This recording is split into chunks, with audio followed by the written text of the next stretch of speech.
In this short video, I'd like to talk about the best start button for Windows 8. And where is it? Well, here it is. It's the new one. I see no reason really to install these third-party applications which reproduce the start menu from Windows 7 because, well, I have tried it and it actually looks really old-fashioned. When you've got used to using the Windows 8 interface, it just seems so much better to use. It's nicer to use. It does all the things and more that the old start menu does. So I really don't see any reason at all to install these products. And I hope I can, by showing you a few little things about it, I can encourage you to do this as well and try it out for yourselves. Going back to the actual Windows 8 desktop here, you still have the option to add your most used programs into the task bar here. I've probably added a few more here. It's probably a bit of an overkill because I don't think I use that many generally, but that option's still there, so you can easily click on an icon and get your program up just like that, no problem.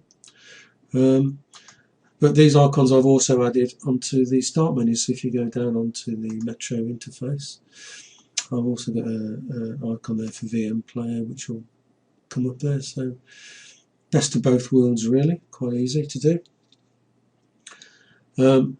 Before leaving this Windows 8 desktop area, if we take the mouse down to the left and get the start icon come up like that, if at this stage you right click, you'll see you have a little menu come up which is, if you like, is like a subset of what you could originally get on the Windows 7 start menu. So you've got access to various things there, run, file explorer, control panel, etc.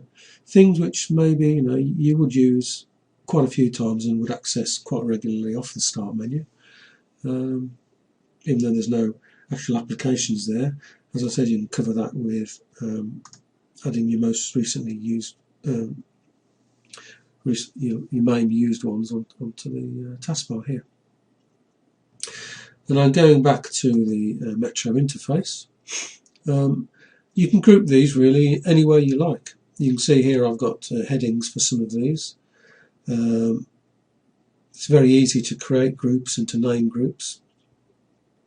Just to show you now, if I wanted to create a new group, just grab a tile, move it in between two groups, wiggle it about a bit. Oh, there you go. You eventually get a big vertical line, drop it there, that now becomes a new group. Now if you wanted to name that group, just hit the control key and scroll with your mouse downwards to get the icons in a smaller version like that. At this stage you can now click on a group, right click in fact, and you see you've got name group there, so you can click on that icon and put any name you want to in there, and the group's named. You can also move groups around, so I could grab this other group, move them around there, no problem, and then just control and scroll up to get back to the normal size, and you can see on the normal size now the others group has moved and this group has been named Moon. Don't really want that, so I'll just move that there and it gets rid of that group. I also don't want to have the others there, so I'll just move it back there. There you go, simple as that. By the way, on the screen I forgot to say, you can either use the scroll bar here to scroll along, or you can use the mouse up and down to scroll. When you first do it, it doesn't seem natural because obviously you're used to scrolling in, say, a browser where everything goes up and down, and by scrolling down with the mouse here, you're actually scrolling across. But to be honest, once you've used it a few times, it's just, it's just natural, so easy to do. The only other thing I'll point out here on the new start screen is you've got two types of icons. You've got the applications which are Metro applications, and you can access and add new ones through the store here. And these tiles can be double sized, as you can see from here. You can actually click on them and make them smaller if you want. That's one option you've got. Some of them are auto-updating. You can see there that the mail's going through. The photos go through as well. And then you've got the other icons, which are, if you like, either shortcuts or Windows 7 programs, which I've put here. So my most used there, I could click on computer and go to my computer there. I could click on, as I said, the VM player there and go to the VM player there. So that's quite easy to do.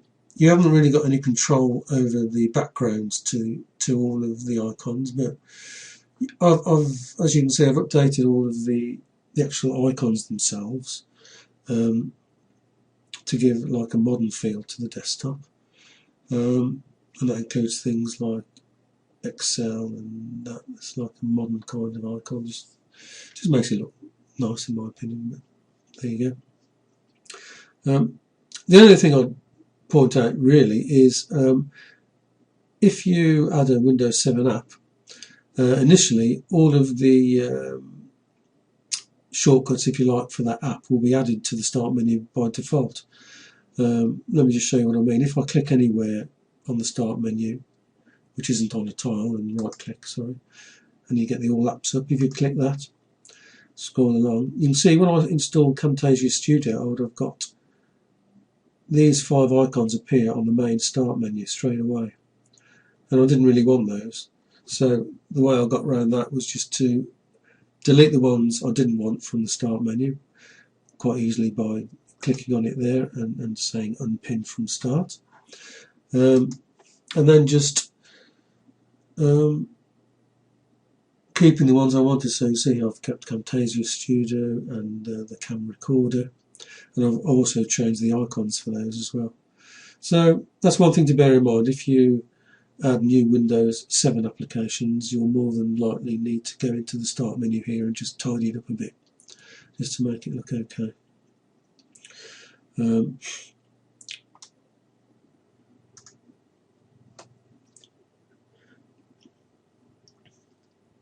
One nice touch with the new Metro interface is a very easy mechanism to find any program which you have installed on your machine. If you remember the old Windows start menu where you had a box, a search box where you could type in something, and that worked okay.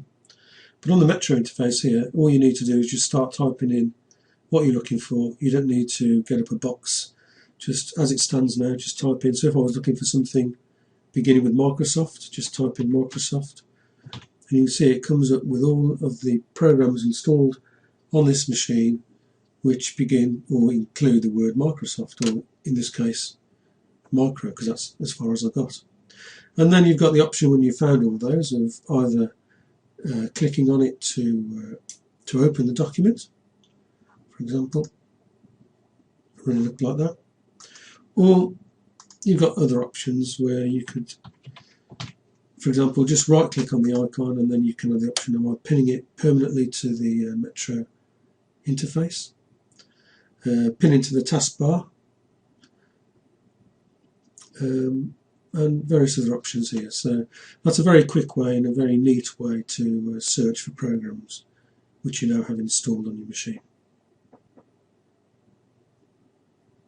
Now the only other thing which I think is connected to the start menu is things like shut down and restart. In order to do that, you can do that either from here, the start menu, or from the desktop.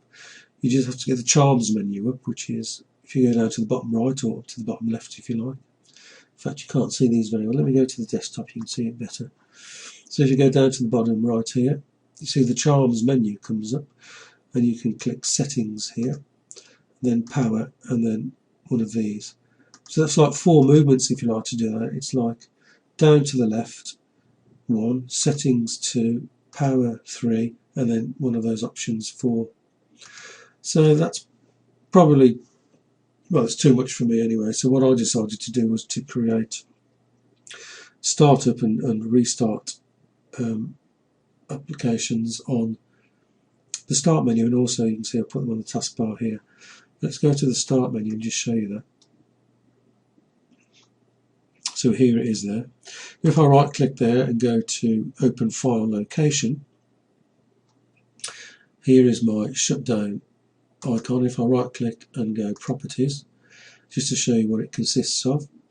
So basically it's the full path to the shutdown.exe file, and then you pass it a -S for shutdown and -T00, which means shutdown immediately.